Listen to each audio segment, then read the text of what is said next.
Hello friends, आप देख रहे हैं आपका चैनल शेयर बाज़ार विद आयुष। और दोस्तों, बात करेंगे इस वीडियो में पाइन लैब्स आईपीओ के डे 2 सब्सक्रिप्शन के बारे में। दूसरा दिन था दोस्तों आज, और दूसरा दिन कितना ये आईपीओ सब्सक्राइब हो पाया है इसको हम इस वीडियो में समझेंगे। ये जानेंगे कि किस तरीके का रिस्पॉन्स देखने को मिला है हर एक कैटेगरी की तरफ से।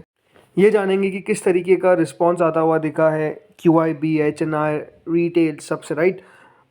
तो बिना किसी देरी के वीडियो को शुरू करते हैं, लेकिन उससे पहले अभी तक अगर आपने चैनल को सब्सक्राइब नहीं किया तो ज़रूर सब्सक्राइब आप लोग कर लीजिएगा। दोस्तों, पाइन लैब्स ₹1 की फेस वैल्यू के साथ कंपनी अपना आईपीओ लेकर आई है। 210 से 221 का प्राइस बैंड है। 67 शेयर्स का लॉट साइज है। ये आईपीओ है fresh issue plus offer for sale, जिसमें 3899 करोड़ का ये आईपीओ है, जिसमें 2080 करोड़ का है फ्रेश इशू। तो बाकी का ओएफएस है 1819 करोड़ का। याद रखिएगा, एम्प्लॉयज़ के लिए डिस्काउंट रखा गया 21 रुपीज़ पर शेयर का। तो दोनों एक्सचेंजेस पे ये आईपीओ लिस्ट होगा। आज का सब्सक्रिप्शन जानने वाले समझते हैं पहले दिन क्या हुआ था। देखिए, पहले दिन के अंदर क्यूआईबी कैटेगरी 2% भरी थी, एचएनआई कैटेगरी 7% भरी थी, रिटेल कैटेगरी 57% भरी थी, एम्प्लॉय कैटेगरी 3 गुना भर गई थी। तो कुल मिलाकर 13%, याद रखिएगा, ये IPO with in first day हमको सब्सक्राइब होता हुआ दिखा था। तो पहले दिन का जो सब्सक्रिप्शन था वो तो अपने आप में काफ़ी लो था, लेकिन दूसरे दिन क्या होता हुआ नजर आया, चलिए अब ये देखते हैं।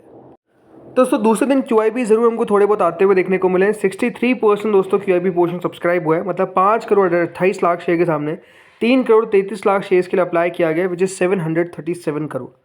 यानी आज अगर आप देखेंगे तो ज़रूर क्यूआईबी की तरफ से थोड़ा सा इस आईपीओ में पैसा डाला गया है। अब ये याद रखिएगा, जो क्यूआईबी हमको आते हुए देखने को मिले इसमें मेजरली कौन है। ये जो 737 करोड़ रुपीज़ डाले गए क्यूआईबी के द्वारा, याद रखिएगा इसमें मेजरली जो नाम हमको आते हुए देखने को मिल रहे हैं उसमें एफआईआई है। मतलब 737 करोड़ में से लगभग 607 करोड़ रुपए जो है वो दोस्तों किसने डाले, एफआईआई कैटेगरी ने।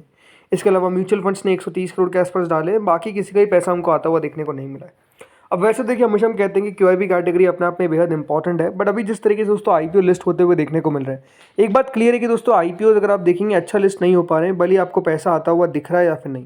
क्योंकि क्यूआईबी भले पैसे डाले या फिर ना डाले, वो आईपीओ दोस्तों जिस तरीके से लिस्ट हो रहा है वो अपने आप में अगर देखा जाए तो निराशाजनक ही है। जैसे कि आज आपने लेंसकार्ट को देखा, उससे पहले आपने स्टर्च एक्सेसरीज को देखा, उससे पहले आपने ओखला इंडिया को देखा। तो अगर कल क्यूआईबी का वैसा आ भी जाता है तो ये बात ध्यान रखिए, कोई गारंटी नहीं है कि आईपीओ आपको अच्छा करता हुआ नज़र आएगा ही आएगा। तो ये अपने आप में कह सकते हैं कि पहले ज़रूर एक इम्पॉर्टेंट पैमाना हुआ करता था कि अगर क्यूआईबी का पैसा आ रहा है तो बढ़िया करेगा। लेकिन अभी अगर आप देखेंगे बाजार प्रॉपर फंडामेंटल्स पे जा रहा है, या फिर आप कह सकते हैं आईपीओ को लेकर मूड माहौल ख़राब है, राइट। एक चीज़ है कि मूड माहौल थोड़ा सा ज़्यादा ख़राब है, क्योंकि अच्छे आईपीओस भी, मैंने पहले भी कहा पिछले वीडियो में जो जीएमपी बनाया था, कि माहौल ख़राब है। इसके कारण दोस्तों आप कह सकते हैं आईपीओ को लेकर अच्छे आईपीओस भी अच्छे लिस्ट नहीं हो पा रहे। तो ये अपने आप में ज़रूरी है। बट अब देखते हैं कल के दिन क्यूआईबी क्या करते हैं।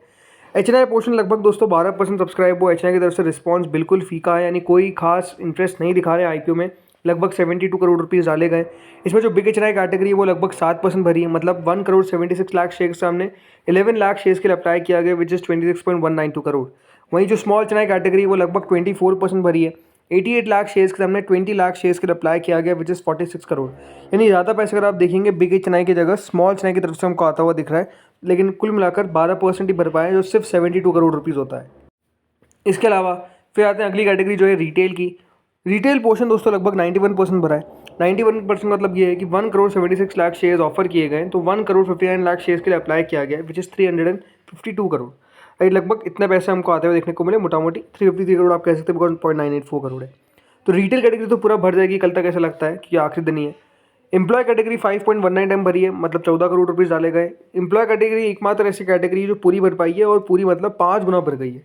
टोटल 55% दोस्तों आईपीओ सब्सक्राइब होने में कामयाब हुए हैं, मतलब 1177 करोड़ 1177 करोड़ रुपीज़ जो है वो कुल मिलाकर दोस्तों इस आईपीओ में हमको आते हुए देखने को मिले। यानी ओवरऑल रिस्पॉन्स अभी भी, जैसे मैंने कहा, लो ही है। ऐसा नहीं कि रिस्पॉन्स बहुत ही तगड़ा हमको आता हुआ देखने को मिल रहा है। रिस्पॉन्स बहुत ही यहाँ पर कोई खास आता हुआ दिख रहा है। 55% का मतलब ये है कि आईपीओ को लेकर अभी भी असमंजस है कि पूरा भर पाएगा कि नहीं।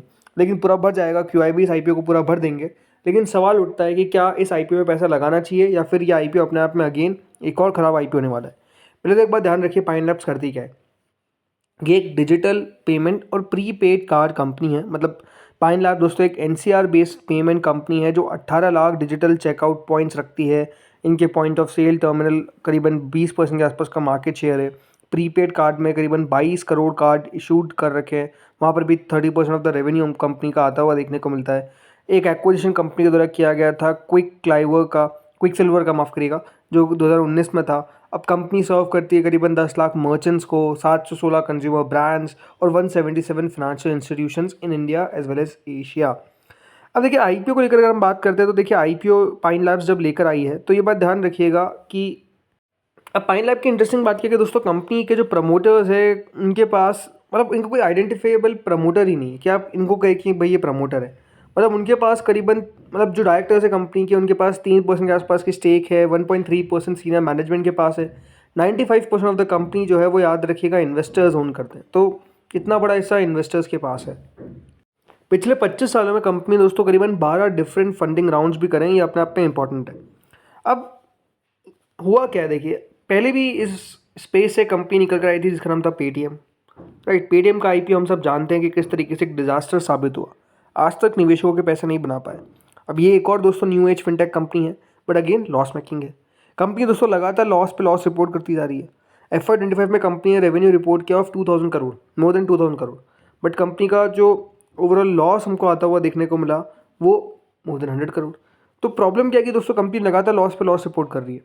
Q1 FY26 में जो कंपनी का पैट था वो करीबन दोस्तों 5 करोड़ रहता हुआ देखने को मिला, और उसके पीछे का रीज़न था टैक्स क्रेडिट। तो अगर आप ये कह रहे हैं कि कंपनी मुनाफे में आ गई तो उसके पीछे का रीज़न है कि कंपनी को टैक्स क्रेडिट मिलता हुआ देखने को मिला। प्री टैक्स बेसिस पे लॉस बिफोर टैक्स जो है वो लगभग 5 करोड़ के आसपास आता है Q1 FY26 में, डिस्पाइट 37 करोड़ रुपीज़ तो अदर इनकम ही थी। तो याद रखिएगा कंपनी का अभी भी प्रॉफिटेबल होना मुश्किल लगता है।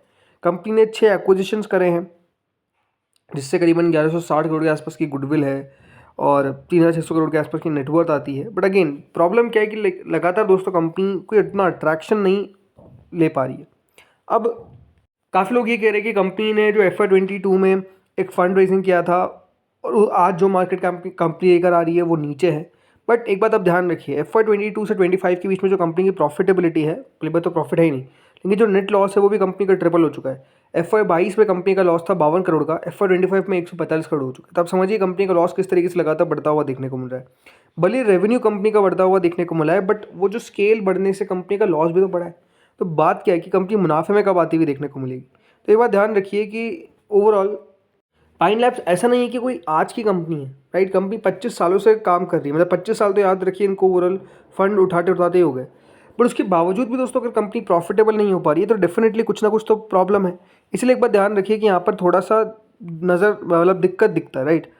सितंबर 2025 में कंपनी की एक सेकेंडरी ट्रांजेक्शन होती है जिसमें इंडिविजुअल्स के बीच में, जिसमें 302 से 315 रुपये पर शेयर आखिरी पिछले 2 महीनों में याद रखिएगा ओवरऑल कंपनी ने ट्रांजेक्शन किया। और जो इन्वेस्टर्स थे इन्होंने करीबन 27% मार्केट टू मार्केट लॉस किया है।